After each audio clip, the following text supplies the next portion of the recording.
Okay, so this is kind of an unplanned video. Recently, we were just casually driving down a road and we found a bunch of really old computer hardware on the side of the road. And this is a big shocker because you don't find that kind of stuff in California, especially in the area that I'm at. I took literally everything except printers home with me, and well, here's one of the things that I brought home. The only things I know about this is it has 48 megabytes of RAM and a 160 or so megahertz Pentium. I'm not actually 100% sure about the clock speed, but what I do know is that will be a really nice Windows 95 machine. So I figured, why not do a Windows 95 build video?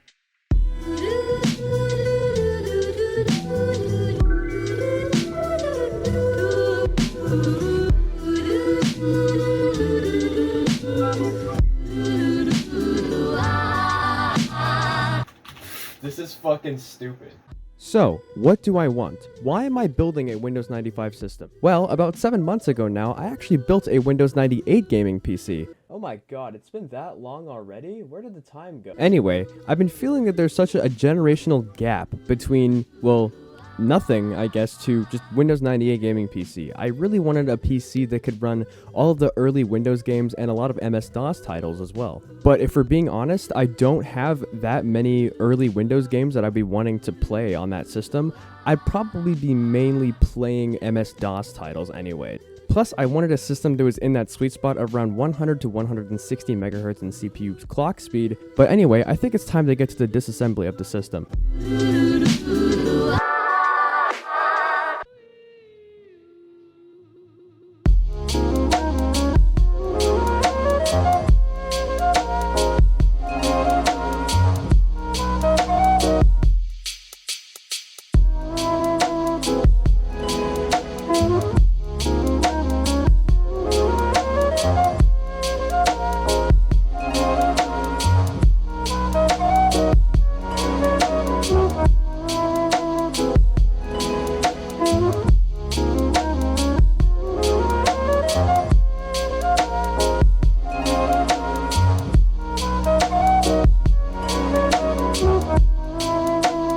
So, with the computer fully disassembled, we can actually see the true insides of the system. I actually just figured out what this little module here does. This module is a better solution for a cache upgrade. I personally think this is a much better solution given the pre-existing cache modules that were already here by the time this board was released.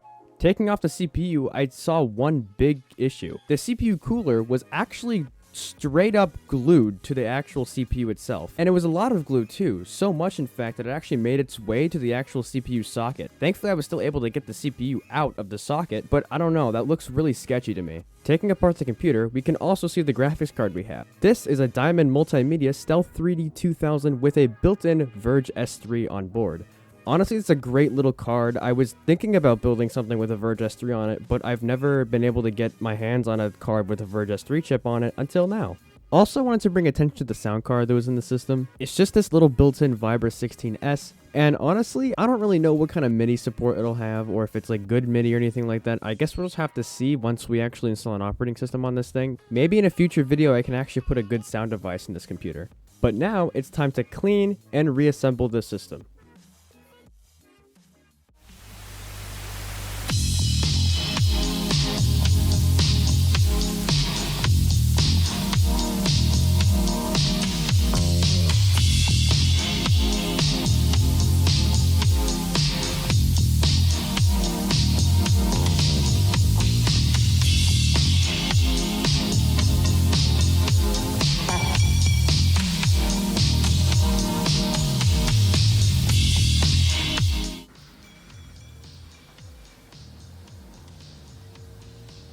Yo! Now that we got the system up and running, it's time for some Windows 95. Also, check this out. I'm using a freaking amazing keyboard for this. Could use some love, but like, hey man, that looks pretty cool.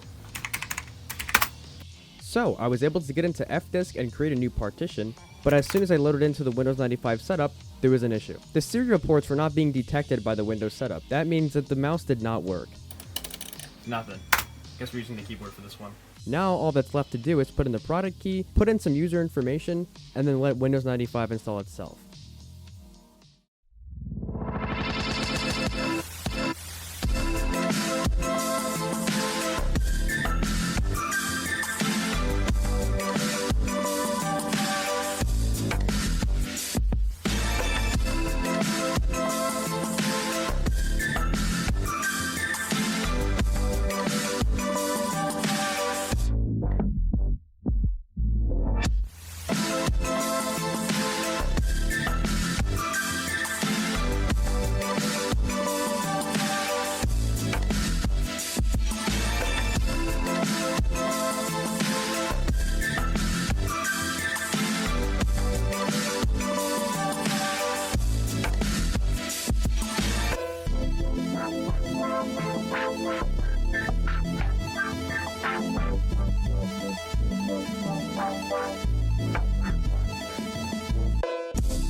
Now that we have an operating system installed and got graphics drivers working, I figured we should try a little bit of Microsoft Monster Truck Madness just to test out the system.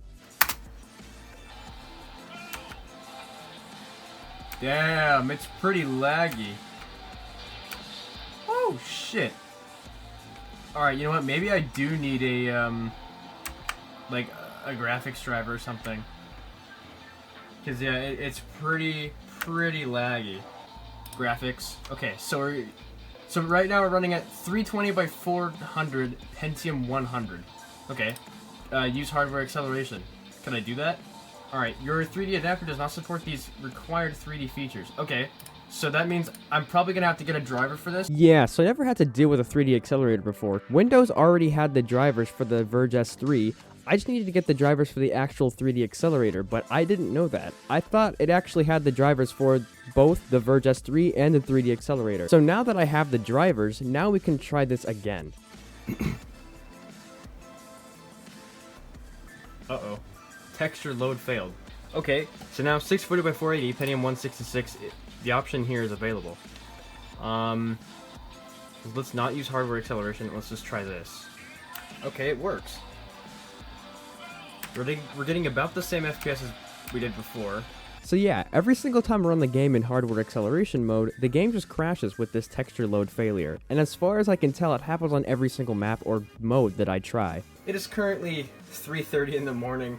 I think I'm going to go get some sleep and deal with this in the morning.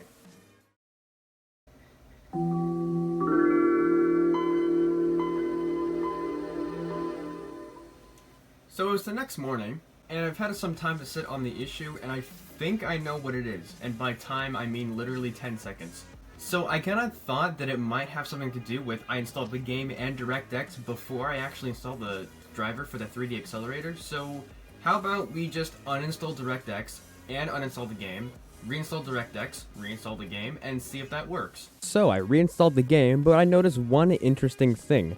It took way longer to reinstall the game than it did to actually initially install it. So I wonder what happened, and I wonder if this blue screen has anything to do with it. Dude, I just put the disc in and it freaked out.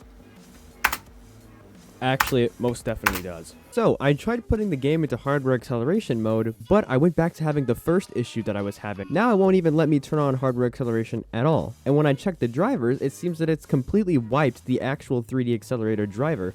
So it's time to reinstall the driver for the 3D accelerator. So I also decided to install DirectX 6.1 instead of DirectX 2.0, which the game already comes with.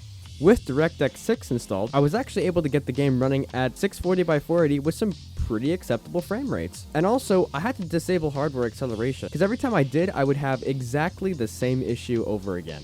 Now that we got the problem with this game out of the way, let's try a different game. Let's try Comanche. Oi!